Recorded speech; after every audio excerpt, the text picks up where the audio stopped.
दोस्तों, जब परीक्षा आपकी बहुत निकट हो और आपका मन पढ़ने में ना लगे तो एक बात अपने आप से ज़रूर पूछना कि आपने इसे स्टार्ट क्यों किया था, इसे आपने शुरू क्यों किया था। नमस्कार दोस्तों, स्वागत है आप सभी का स्टडी विद ज्ञान प्रकाश में। तो आइए शुरू करते हैं 27 सितंबर के इम्पॉर्टेंट करंट अफेयर। पहला क्वेश्चन देखते हैं। हाल ही में देश भर में स्वास्थ्य सेवाओं को डिजिटल बनाने के लिए प्रधानमंत्री मोदी ने किस योजना की शुरुआत की है, तो इसका नाम क्या है? जी हाँ फ्रेंड्स, ये है प्रधानमंत्री डिजिटल स्वास्थ्य मिशन, यानी कि विकल्प ए इसका बहुत ही करेक्ट है।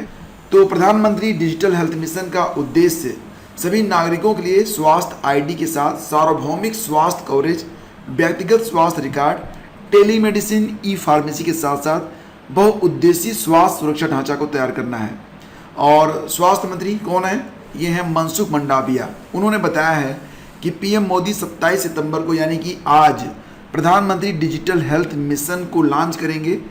इसके तहत लोगों को एक यूनिक आईडी कार्ड भी मिलेगा, जैसे कि आपका आधार कार्ड होता है उसी प्रकार से एक आपका हेल्थ कार्ड होगा जिसमें आपकी सारी जानकारी होगी। और इस मिशन का मकसद ये है कि हर शख्स की हेल्थ केयर सर्विस देने वाले संस्थानों तक पहुंच को आसान बनाया जाए और आपसे जुड़ी हुई तमाम जानकारियां उसमें पहले से ही उपलब्ध रहें।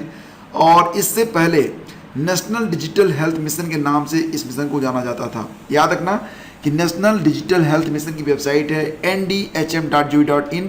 और अगर आप अपना हेल्थ कार्ड बनाना चाहते हैं तो इस वेबसाइट पर विजिट करके बना भी सकते हैं तुरंत। और बस आपको आवश्यकता होगी एक मोबाइल नंबर और अपने आधार कार्ड की। भारत ने किस देश के साथ C295 एयरक्राफ्ट के लिए समझौता किया है? C295 एयरक्राफ्ट के लिए भारत ने किस देश के साथ समझौता किया है?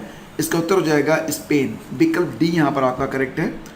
तो रक्षा मंत्रालय ने 56 C295 मध्यम परिवहन विमानों की खरीद के लिए स्पेन की एयरबस डिफेंस एंड स्पेस के साथ करीब 20,000 करोड़ रुपए के अनुबंध पर हस्ताक्षर किए हैं।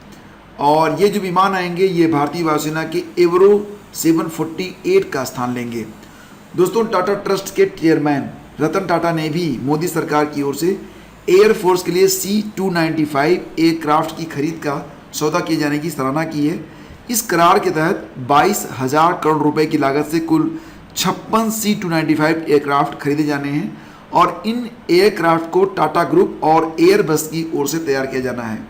इनमें से 16 एयरक्राफ्ट की सप्लाई जो है वो एयरबस की ओर से की जाएगी और वो रेडी टू मूव होंगे। इसके अलावा बाकी जो 40 होंगे उनकी असेंबलिंग ये टाटा एडवांस सिस्टम लिमिटेड की ओर से की जाएगी।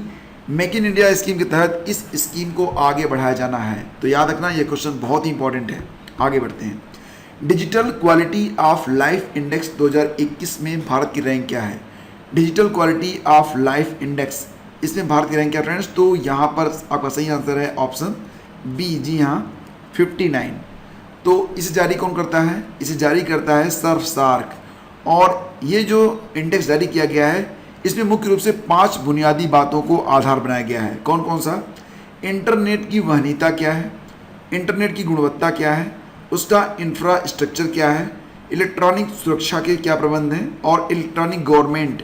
तो ये 5 चीज़ें हैं जिसके आधार पर online privacy solution provider network Surfshark ने digital quality of life index को जारी किया है। भारत की रैंक इसमें है 59, याद रखना। और हाँ फ्रेंड्स, आपकी परीक्षाओं में समय अब लगभग समाप्त होने को है, तो आपके पास समय बहुत ही कम बचा हुआ है। रिवीजन आप लोग अच्छे से करते रहें, जितना भी नया पढ़ें उसको रिवाइज ज़रूर करें। और अब कोशिश ये करें कि जो कुछ आपने पढ़ा हुआ है उसका रिवीजन भी आप लोग करते रहें। अगर इस चैनल से आप करंट अफेयर को पढ़ रहे हैं और नोट्स किसी भी कारण से आप बना नहीं पाए हैं तो इसके लिए आप हमारी जो PDF है उसका सहारा ले सकते हैं। ये PDF बहुत ही तरीके से लिखी गई है। सारे जो एक्स्ट्रा फैक्ट मैं आपको बताता हूँ सारे फैक्ट आपको मिलेंगे, यानी कि जो कुछ मैं पढ़ाता हूँ सारी चीज़ें आपको मिल जाएंगी इस PDF में। परचेज करना चाहते हैं तो लिंक वीडियो के डिस्क्रिप्शन में दिया गया है। ये बताओ कि 2021 पुरुष हॉकी जूनियर विश्व कप का आयोजन कहाँ पर होगा? तो इसका आंसर हो जाएगा, बताओ कहाँ पर होगा? ये ओडिशा में होगा, यानी कि विकल्प सी इसका सही है। तो फिलहाल फ्रेंड्स इसका आयोजन स्थल रहेगा कलिंगा स्टेडियम और ये 24 नवंबर से 5 दिसंबर 2021 के बीच में आयोजित होगा। और जैसा कि आप जानते हैं ओडिशा की राजधानी भुवनेश्वर है। CM कौन है? नवीन पटनायक हैं। और राज्यपाल कौन है? गणेशी लाल हैं। ये बताओ कि बिजनेस एक्सीलेंस अवार्ड 2021 से किसे नवाजा गया है? बिजनेस एक्सीलेंस अवार्ड 2021 से नवाजा गया है किसको? कपिल पठारे को। याद रखना, बहुत इंपॉर्टेंट क्वेश्चन है ये। ऑप्शन 20 का करेक्ट होगा। और महाराष्ट्र के गवर्नर भगत कोश्यारी ने कपिल पठारे को 2021 के बिजनेस एक्सीलेंस अवार्ड से सम्मानित किया है। केंद्र सरकार ने शिक्षण संस्थानों को पेटेंट शुल्क में कितने प्रतिशत की छूट प्रदान की है? देखिए फ्रेंड्स, बहुत सारे शिक्षण संस्थाएं ऐसी होती हैं जो कि शोध भी करती हैं और अपने कुछ नए ज्ञान को वो पेटेंट कराना चाहती हैं, लेकिन पेटेंट शुल्क अधिक होने की वजह से ये जो शोध कार्य होता है उसकी गुणवत्ता प्रभावित होती है। तो फिलहाल केंद्र सरकार ने एक बहुत ही शानदार पहल की है और शिक्षण संस्थानों के लिए पेटेंट शुल्क में कुल 80% की छूट प्रदान कर दी है।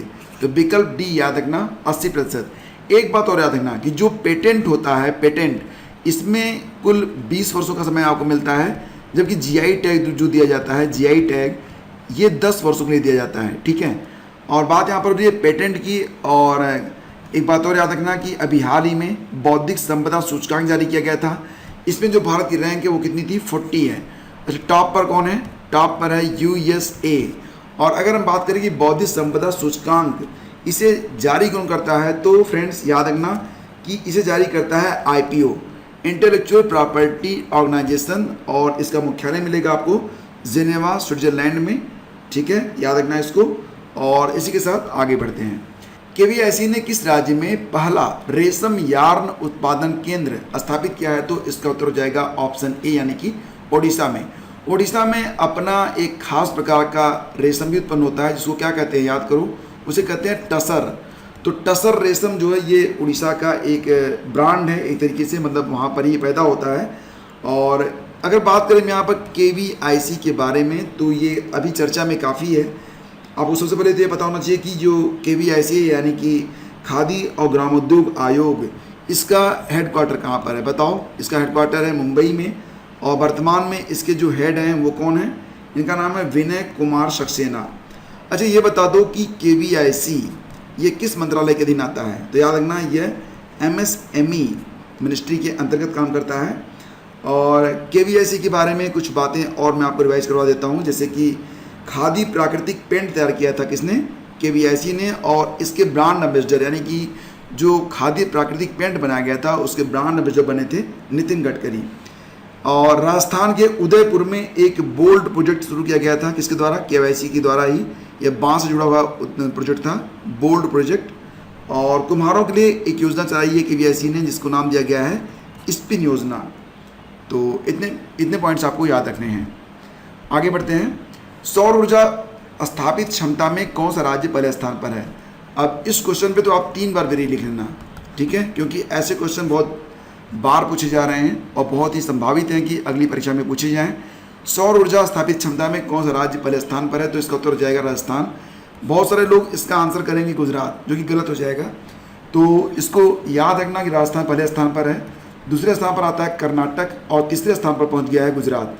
तो क्रमशः ये 3 स्टेट हैं जो कि सौर ऊर्जा स्थापित क्षमता में टॉप 3 में आते हैं।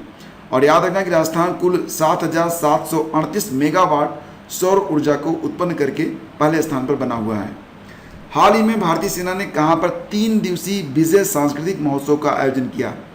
तो देखो, 3 दिन का यह विजय सांस्कृतिक महोत्सव था और इसका आयोजन हुआ है कहां पर? तो फ्रेंड्स, इसका आंसर हो जाएगा कोलकाता में। कब से कब तक हुआ? 26 से 29 सितंबर तक। और यह महोत्सव भारत पाकिस्तान युद्ध 1971 की स्वर्ण जयंती के उपलक्ष्य में मनाया गया है। और इस कार्यक्रम का उद्घाटन पूर्वी कमान के सेना कमांडर लेफ्टिनेंट मनोज पांडे ने किया है। पूर्वी सेना के commander lieutenant general Manoj Pande. और इस कार्यक्रम के दौरान फिल्म स्क्रीनिंग, थिएटर, नाटक आदि विभिन्न सांस्कृतिक कार्यक्रम भी आयोजित किए गए हैं। और यह युद्ध जो शुरू हुआ था 3 दिसंबर 1971 को, समाप्त हुआ था 16 दिसंबर 1971 को। तो बांग्लादेश की स्वतंत्रता के लिए यह भारत और पाकिस्तान की सेना के बीच में एक टकराव था। हाल ही में विश्व फार्मासिस्ट दिवस कब मनाया गया? तो इसका उत्तर हो जाएगा 25 सितंबर को। और साथ साथ ये भी याद रखना कि 25 सितंबर को एक दिवस और मनाया गया था। कौन सा? इसे कहते हैं अंत्योदय दिवस।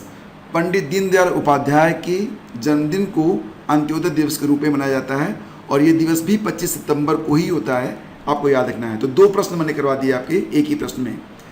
तो देखो, एक विश्व फार्मासिस्ट दिवस के बारे में बात करते हैं। तो यह दिन 2009 में FIP council, FIP means international pharmaceutical federation, इसका हेडक्वार्टर है द हेग, नीदरलैंड में। द हेग से आपको याद आ रहा होगा कि यहाँ पर तो जो हमारा अंतर्राष्ट्रीय न्यायालय है उसका भी मुख्यालय है द हेग में ही।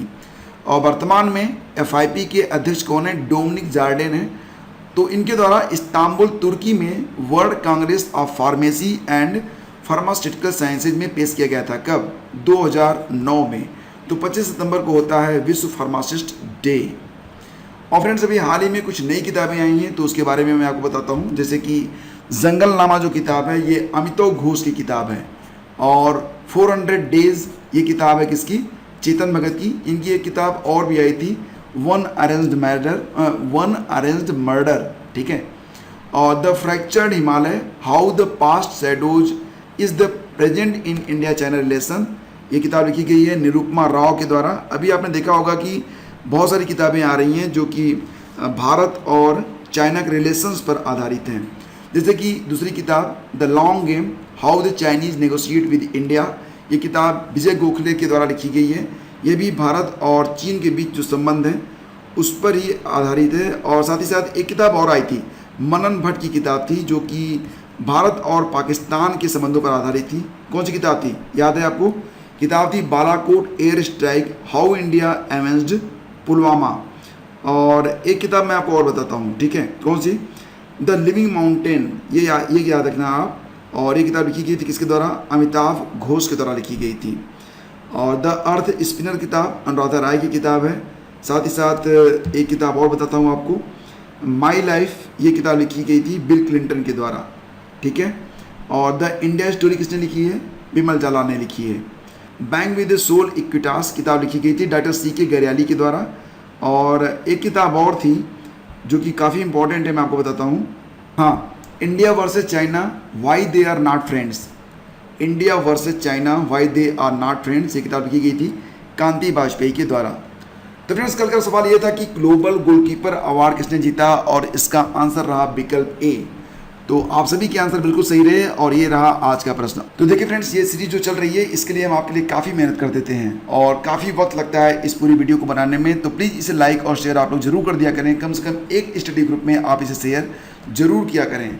और वीडियो को लाइक, शेयर और चैनल को अगर आपने अभी तक सब्सक्राइब नहीं किया है तो सब्सक्राइब कर लीजिएगा। और पूरे 8 महीने का जो करंट अफेयर है, साथ ही साथ सितंबर महीने का जो करंट अफेयर है, उसके लिए भी आप वीडियो का डिस्क्रिप्शन चेक कर सकते हैं। तो आज के वीडियो में बस इतना ही। Thank you for watching study with Gyan Prakash.